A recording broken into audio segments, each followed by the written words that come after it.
কিছুদিন আগে ভূমধ্য সাগরে অবৈধ পথে সাগর পাড়ি দিয়ে অন্য দেশে যাওয়ার সময় অত্যন্ত মর্মান্তিকভাবে ওনারা ইন্তেকাল করেছেন।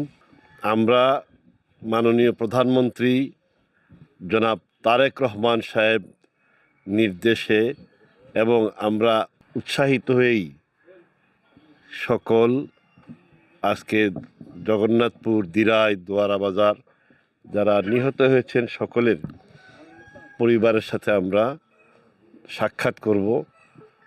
আমরা মাননীয় প্রধানমন্ত্রীর যে বার্তা, শোকের যে বার্তা এবং তাদেরকে সান্ত্বনা দেওয়ার জন্য আমরা এসেছি।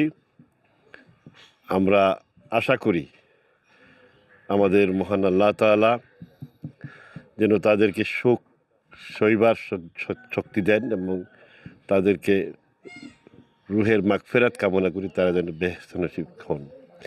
আর আমরা অনুরোধ করব এইভাবে অবৈধভাবে ঝুঁকি না নেওয়ার জন্য। এই দুর্ঘটনাটি শোনার পরে আমরা জাতীয় সংসদ অধিবেশন চলছিল। আমাদের মাননীয় প্রধানমন্ত্রী মহোদয় তারেক রহমান সাহেব শুনেই আমাদের সুনামগঞ্জে এমপিদেরকে ডেকে বলেছেন, আপনারা তাড়াতাড়ি আপনাদের এলাকায় জগন্নাথপুর, দিরাই এবং দোয়ারা বাজারে চলে যান।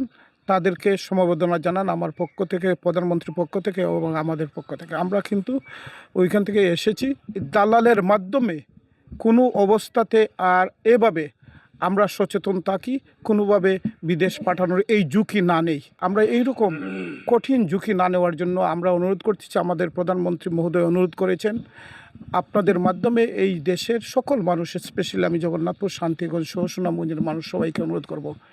ইতিমধ্যে দেখেন এই বিষয়গুলা আমাদের সরকার, বিএনপি এবং তারেক রহমানের সরকার নির্বাচনের আগেই ঘোষণা দিয়েছে আমরা 5 বছরের মধ্যে আমরা ইনশাল্লাহ 1 কোটি মানুষ আমরা বিদেশে পাঠাবো।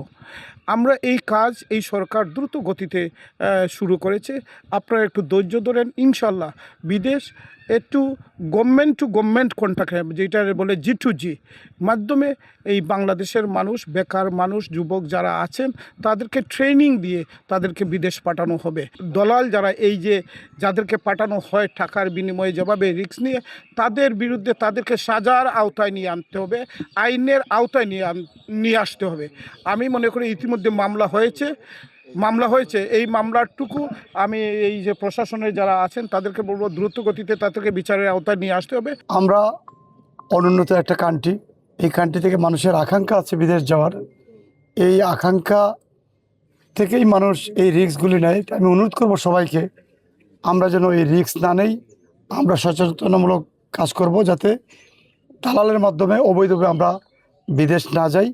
এই বিষয়টাকে উৎসাহিত করতে হবে। আমরা সকল বিষয়ই, সকল অ্যাক্টিভিটিসের মধ্যে এই বিষয়টা আমরা প্রচার করতে হবে যেন দালালের মাধ্যমে কেউ না যায়।